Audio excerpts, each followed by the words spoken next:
அது ஏழை குடும்பத்துல இருந்து வந்ததா? தம்பி அவன்கிட்ட போயிடாதப்பா, அவனை கொலை பண்ண கூட வாய்ப்பு இருக்கு. ரொம்ப மோசமா போயிட்டான். புரியா பாத்துக்கிறேன் போய். அண்ணாமலை டேய் அறிவே கெட்டவனே. அண்ணாமலை அண்ணாமலை டேய் டேய் இப்ப எதுக்கு மாயாண்டி குடும்பத்தார் தருண் கோபி மாதிரி நடிக்கிறார்? ஆண்டி ஆண்டி அழாதீங்க ஆண்டி, அங்கிளுக்கு எதுவும் ஆகாது. உள்ள வேணா இருந்தீங்களே, என்ன அழுதுகிட்டு இருக்க? உங்க அண்ணன் அங்க கொண்டு போயிட்டாங்க. அப்பா வந்து அப்பா விட்டுட்டு போயிட்டே இருந்துட்டாம்பா. அப்பாவுக்கு கால்லயே தலையிலே அடிபட்டு இருக்குப்பா. எத்தனை வருஷமா போராடிக்கிட்டு இருக்காங்க. ரொம்ப வருத்தமா நான் ஆர்சி கேட்டதால எனக்கு பாவமா இருக்கு பார்த்தாவே. ஆமா டாக்டர், அப்பாக்கு எதுவும் ஆகல இல்ல? அவருக்கு கால்ல பிராக்சர் ஆயிருக்கு, தலையில வேற அடிபட்டு இருக்கு.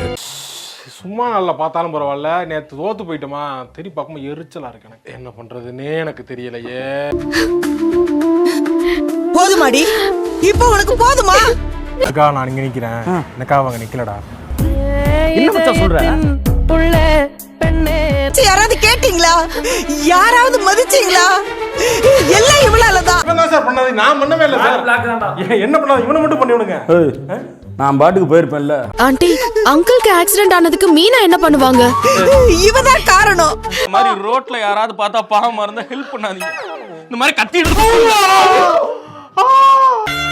இவளாலதான் என் தாலி பறி போகும்னு இதோ நடக்க ஆரம்பிச்சிருச்சுல்ல.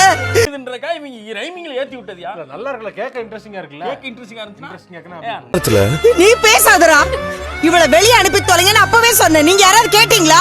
வெளிய போயிரு நீ, வெளிய போயிரு நீ. அதான்டா, உங்க அப்பா உயிரை விட இவன் உனக்கு முக்கியமா போயிட்டான்ல. நான் சொல்றேன், இப்ப இது இருக்கட்டும். தேவலாம் பேசிட்டு இருக்கா, அதாவது எதுக்கு தேவலாம் மாதிரி பேசிக்கிட்டு இருக்கான். அம்மா அம்மா, நீங்க எதுவும் டென்ஷன் ஆகாதீங்கம்மா. உங்களுக்கு ஏதாவது ஆயிட போதுமா? இவங்கெல்லாம் எவ்வளவு சொன்னாலும் திருந்த மாட்டாங்கம்மா. சங்க நெரிச்சிருக்கான். ஒரு நாஸ்டாலஜிக்கா இருக்குமோ நான் கேட்டேன். நாஸ்டாலஜி எங்க அசிங்க அசிங்கமா கேட்டுருவேன் நான்.